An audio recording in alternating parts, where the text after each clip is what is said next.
بەکار بۆ وازهێنان لە گوناه و تاوان. خاڵی 39 گەڕان بە دوای هیدایەتدا. خوشک و برای ڕێزارم، دەزانی دەبی بە دوای ڕێگای هیدایەتدا بگەڕێی.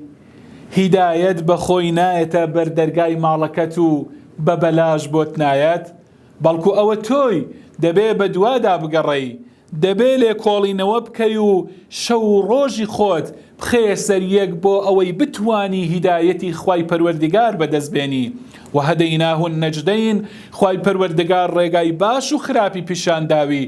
بۆ بەدەستهێنانی ڕێگا باشەکە هەوڵی دەوێ، تێکۆشانی دەوێ، شەو نخونی شەوانی دەوێ.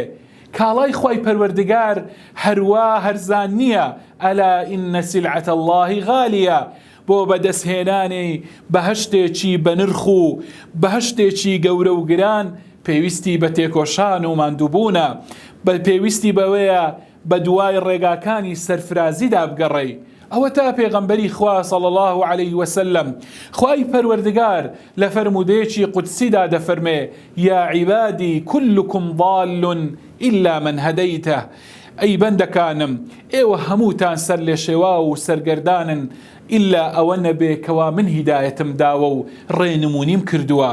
کەواتە پێویستە لەسەرت، پێویستە لەسەر تۆ هەوڵ بدەی، تێکۆشان بکەی، بە دوای ڕێگای هیدایەت بکەوی، بە دوای کەسانێک بکەوی کەوا بەرەو ڕێگای هیدایەت دەدبەن، بە دوای کەسانێک نەکەوی کەوا لەم ڕێگایە دوورت دەخەنەوە. خوای پەروەردگار دەفەرمێ: والعصر إن الإنسان لفي خسر إلا الذين آمنوا وعملوا الصالحات وتواصوا بالحق وتواصوا بالصبر. خواهي پروردگار دفرمي سويند بكات، دفرمي سويند بنويجي عصر، بەڵێ دەفەرمێ هەموو مرۆڤەکان خەسارەت مند و زەرەر مندن. إن الإنسان لفي خسر. تەنها چێ نەبێ؟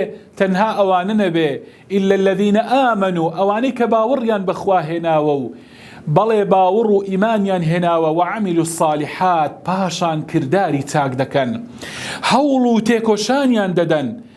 وإلا الذين آمنوا وعملوا الصالحات وتواصوا بالحق، ئامۆژگاری یەک دەکەن بەحەق لەسەر ڕێگای ڕاست و لەسەر ڕاستە شەقامی ئیسلام کە بەردەوام بن.